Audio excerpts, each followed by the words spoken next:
किया। साबित कीजिए वैसी जी अपनी मैं वंदे देशभक्ति, मातरम नहीं बोलूंगा। साबित कीजिए अपनी देशभक्ति। अरे मैडम, मैं जिंदगी में जब यहां से चला भी जाऊंगा ना, तो मेरे आने वाली 10 नस्लों को ये पूछते रहेंगे अपनी देशभक्ति साबित करो, भाड़ में जाए। मैं इन लोगों के देशभक्ति का सर्टिफिकेट लेने का मोहताज नहीं हूं। मैं जूती पर रखता हूं इनकी देशभक्ति के सर्टिफिकेट को।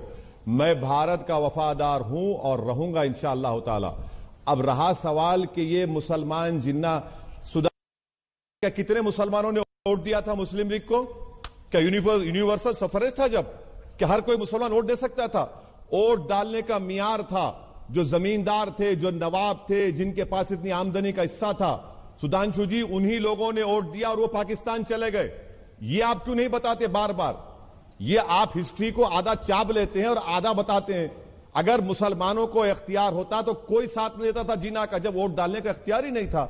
मुझे आपसे सिर्फ इतना ही कहना है कि जब आप किसी मुसलमान को देखते हैं तो आप अपनी सोच को बदलिए। और भारत के संविधान में फ्रीडम ऑफ एक्सप्रेशन है मेरे पास, और आप यकीनन अपने मजहब पर चलिए, सरस्वती वंदना पढ़िए, वंदे मातरम पढ़िए, मगर आप इस बात को समझिए कि किसी को आप फोर्स नहीं कर सकते।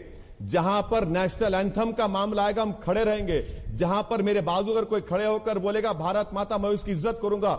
जहां पर मेरे साथ कोई खड़े होकर बोलेगा वंदे मातरम पढ़ूंगा, मैं बराबर खड़े रहूंगा।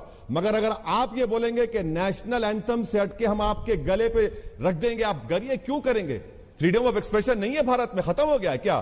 क्या मोदी की हुकूमत आई तो क्या किम जोंग की हुकूमत आ गई? क्या संविधान खत्म हो गया? सुधांशु जी, तारीख को पढ़ लीजिए और तारीख को पढ़ के कहिए, वो जिना थे वो भाग गए पाकिस्तान को। हमको भारत से हमेशा मतलब था। और याद रखिए, जितने भारत में खबरस्तान है, कभी जाइए उन खबरस्तानों में, वो हमारी वफादारी की निशानी है। हमारे बुजुर्ग आज भी सीना तान कर वहां पर सो रहे हैं, और मैं कभी भी अपनी वफादारी को किसी के सामने साबित नहीं करूंगा। भाड़ में जाए, जो करना है कर लो मुझे आप। मैं भारत का था, भारत का रहूंगा।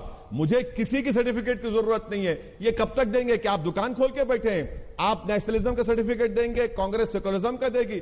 भाई साहब, ये दुकान मत चलाइए, देश चलाइए। दिल्ली के बाहर किसान तड़प रहा है सर्दी में, क्यों किसान आया है? आप लोगों को हिम्मत नहीं है किसानों के मसाइल को हल करने के लिए। आप देश के किसानों को बर्बाद करना चाह रहे हैं, और असदुद्दीन ओवैसी से कह रहे हैं अपनी साबित करो। मैं हरगिज नहीं साबित करूंगा, ना मुझे जरूरत है आपकी। सुधांशु जी, देखिए